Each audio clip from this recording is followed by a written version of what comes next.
Our journey begins at midnight in ancient Babylon, as we travel back in time over 2 millennia ago with a dream from an ancient king.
And in the 2nd year of the reign of Nebuchadnezzar, Nebuchadnezzar dreamed dreams wherewith his spirit was troubled, and his sleep brake from him.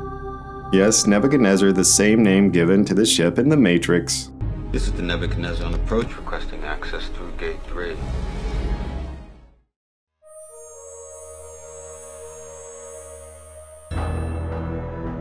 This dream had such an impact that Then the king commanded to call the magicians, and the astrologers, and the sorcerers, and the Chaldeans, for to show the king his dreams. So they came and stood before the king, and the king said unto them, I have dreamed a dream, and my spirit was troubled to know the dream.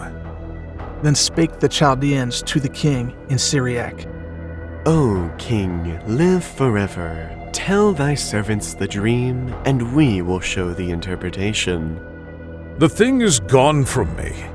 If ye will not make known unto me the dream, with the interpretation thereof, ye shall be cut in pieces, and your houses shall be made a dunghill.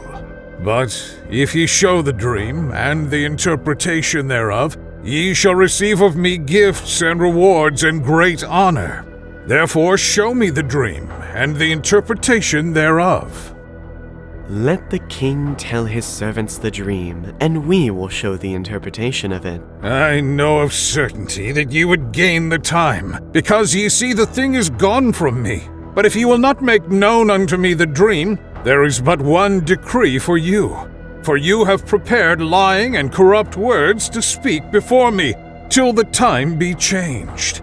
Therefore tell me the dream, and I shall know that ye can show me the interpretation thereof.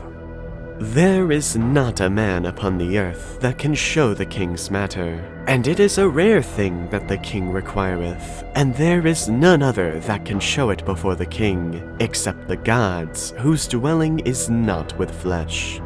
For this cause the king was angry and very furious, and commanded to destroy all the wise men of Babylon. And the decree went forth that the wise men should be slain, and they sought Daniel and his fellows to be slain.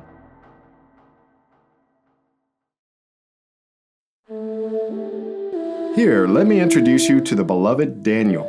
In Daniel chapter 1, we read about Babylon besieging Jerusalem and taking captive many people and sacred vessels from the house of God. Among the captives, Now among these were of the children of Judah, Daniel, Hananiah, Mishael, and Azariah. I won't take the time to go deep into it now, but you can see for yourself in Daniel 1 that when King Nebuchadnezzar commanded and appointed a daily provision of his unclean foods and wine, Daniel and his companions were tested but proved faithful. Where Scripture saith in verse 8, But Daniel purposed in his heart that he would not defile himself with a portion of the king's meat, nor with the wine which he drank. Because they passed the test, we read, As for these 4 children, God gave them knowledge and skill in all learning and wisdom, and Daniel had understanding in all visions and dreams. And in all matters of wisdom and understanding that the king inquired of them, he found them 10 times better than all the magicians and astrologers that were in his realm. Okay, now that we got the backdrop, back to the king and his dream. Then Daniel went in and desired of the king that he would give him time, and that he would show the king the interpretation, that they would desire mercies of the God of heaven concerning this secret, that Daniel and his fellows should not perish with the rest of the wise men of Babylon. Then was the secret revealed unto Daniel in a night vision. Then Daniel blessed the God of heaven. So Daniel was brought in hastily before the king and said, starting in verse 28, There is a God in heaven that revealeth secrets, and maketh known to the king Nebuchadnezzar what shall be in the latter days. Thy dream and the visions of thy head upon thy bed are these, and he that revealeth secrets maketh known to thee what shall come to pass. This secret is not revealed for any wisdom that I have more than any living, but for their sakes that shall make known the interpretation to the king. Daniel is about to give the dream. Thou, O king, sawest, and behold a great image. This great image, whose brightness was excellent, stood before thee, and the form thereof was terrible. This image's head was of fine gold, his breast and his arms of silver, his belly and his thighs of brass, his legs of iron, his feet part of iron and part of clay. Thou sawest still that a stone was cut out without hands, which smote the image upon his feet that were of iron and clay, and brake them to pieces. Then was the iron, the clay, the brass, the silver, and the gold broken to pieces together, and became like the chaff of the summer threshing floors, and the wind carried them away, that no place was found for them. And the stone that smote the image became a great mountain, and filled the whole earth. Wow, what does it all mean? This is the dream, and we will tell the interpretation thereof before the king. God does not leave this prophecy up to mystery. Thou, O king, art a king of kings. For the God of heaven hath given thee a kingdom, power, and strength, and glory. Thou art this head of gold. There it is, plain as day. Nebuchadnezzar, or as we soon shall see, his kingdom of Babylon is represented by the head of gold. What about the next part of the great statue of breast and arms of silver? And after thee shall arise another kingdom inferior to thee.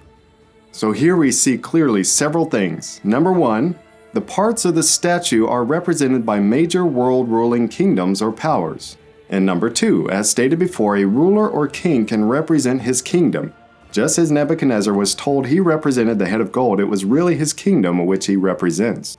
Also take notice, just as gold is the most precious metal and silver is inferior to gold, we are told that the next kingdom would be inferior, at least in stature or glory. The verse continues. And another third kingdom of brass, which shall bear rule over all the earth.